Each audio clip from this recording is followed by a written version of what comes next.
गांव के किनारे एक छोटा सा घर था जिसके पीछे फैला हुआ था एक खूबसूरत सा बगीचा।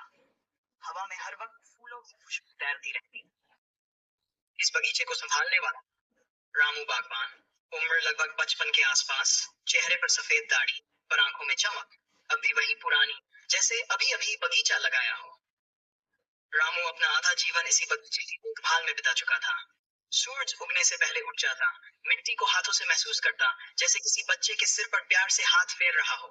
पौधों से बातें करता, उन्हें पानी देता, बीज बोता और कहता, अरे मेरे फूलों, तुम ही मेरी खुशी हो।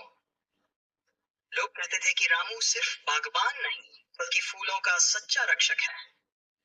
क्या मजाल, किसी पौधे की पत्ती भी बिना उसकी मर्जी के टूट जाए। लेकिन इस प्यार भरी दुनिया में एक चीज की कमी, अपना परिवार। सालों पहले रामू की पत्नी चल बसी थी और उनका एक बेटा था, मोहन। पढ़ाई के बाद शहर चला गया। वहीं नौकरी, वहीं शादी, वहीं घर। धीरे धीरे उसका आना कम होता गया। फोन भी सिर्फ औपचारिक सा, पिताजी मैं ठीक, आप भी अपना ध्यान रखना। रामू कभी शिकायत नहीं करता। वह कहता, हर बच्चे को उड़ने का हक है, बस वह खुश रहे। मगर घर के किसी कोने में वह एक उम्मीद छुपा कर रखता, कभी मोहन इस बगीचे को फिर से देखने आएगा, मेरे हाथों की मिट्टी की खुशबू फिर से महसूस करेगा। गांव की नन्ही मुस्कान, गुड़िया रामू के अकेलेपन को पूरा करती थी। एक छोटी सी लड़की पड़ोस में रहती थी, उम्र बस 9 साल। हर शाम स्कूल से लौटकर वो सबसे पहले रामू के बगीचे में पहुंच जाती। चाचा, आज कौन सा फूल खिला? रामू मुस्कुराकर बताता, आज गुलमोहर ने आंखें खोली हैं, और कल रात क्वीन ऑफ नाइट। गुड़िया फूलों की दुनिया देखकर हैरान रह जाती। उसे लगता कि सारे पौधे रामू चाचा की बात मानते हैं। गांव वाले भी कहते, रामू और गुड़िया मिलकर बगीचे को जन्नत बना देते हैं। एक दिन अचानक, एक सुबह, रामू बिना किसी कारण उठते ही चक्कर खाकर गिर पड़ा। गांव वालों ने उसे उठाकर चारपाई पर लिटाया। डॉक्टर ने कहा, थकावट बहुत है, उम्र भी हो रही है, आराम जरूरी है। गुड़िया की आंखों में आंसू भर आए। उसने बगीचे की तरफ देखा, पौधों को पानी देने वाला कोई नहीं था। उसने धीरे से रामू का हाथ पकड़ा और बोली, चाचा, मैं आपके बगीचे की रक्षा करूंगा। रामू ने उसके हाथ पर हाथ रख दिया। गुड़िया बनी छोटी बागबान। उस दिन से गुड़िया रोज सुबह पानी की बाल्टी उठाती, पौधे सींचती, झाड़ियां छांटती, पत्ते चुनती। गांव में चर्चा फैल गई, रामू का बगीचा अब गुड़िया संभाल रही। जब रामू थोड़ा ठीक हुआ और बाहर आया, उसने देखा कि बगीचा पहले से भी ज्यादा हरा भरा है। छोटे पौधे सीधे खड़े थे जैसे नए सैनिक। रामू की आंखों में आंसू आ गए। पीछे से गुड़िया बोली, देखा चाचा, मैंने आपकी तरह सीखा है, अब मैं भी बागबान हूँ। रामू ने उसे सीने से लगा लिया। मोहन का लौटना उसी शाम। अचानक गांव में एक कार रुकी। उससे उतरा मोहन, रामू का बेटा। रामू चौंक गया। मोहन बोला, पिताजी, सुना कि आप बीमार हो गए हैं, इसलिए आया हूँ। रामू ने पूछा, तक रुकेगा बेटा? मोहन ने सिर झुका लिया। पता नहीं, काम बहुत है, शायद बस 1-2 दिन। इतना कहकर वह फोन पर बिजी हो गया। उसे बगीचे से ज्यादा दिलचस्पी मोबाइल में थी। गुड़िया ये सब चुपचाप देख रही थी। बगीचे की बदलती कहानी। अगले दिन रामू ने मोहन को बगीचा घुमाया।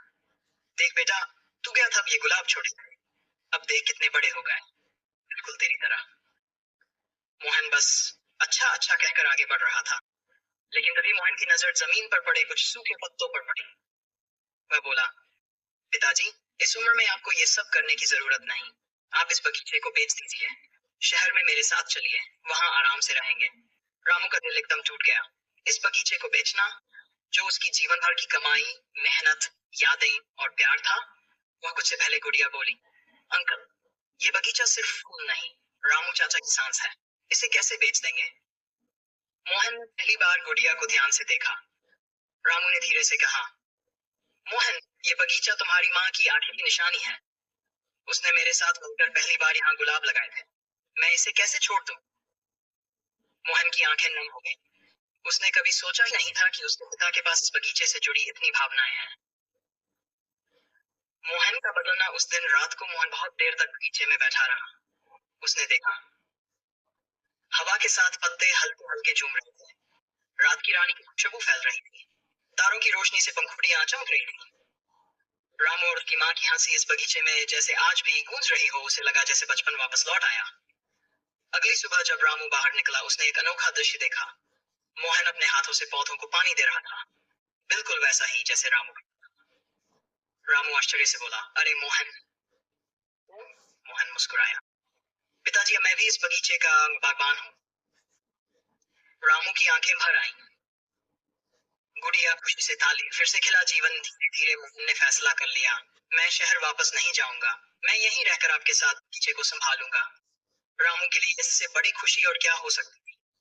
गांव वाले कहते अब रामू, मोहन और गुड़िया तीनों मिलकर बगीचे को स्वर्ग बना देंगे। और सच में कुछ ही हफ्तों बाद बगीचा पहले से दुगुना सुंदर हो गया। नए फूल खिले, मोहन ने पौधों के नाम की पत्तियां लगाई, गुड़िया बच्चों को पौधे लगाना सिखाने लगी। गांव के लोग दूर दूर से फूल लेने आते और कहते, रामू का बगीचा खुशियों का घर। रामू मुस्कुराता और आसमान की तरफ देखता जैसे अपनी दिवंगत पत्नी से कह रहा हो, देखो हमारा बगीचा फिर से खिल उठा है।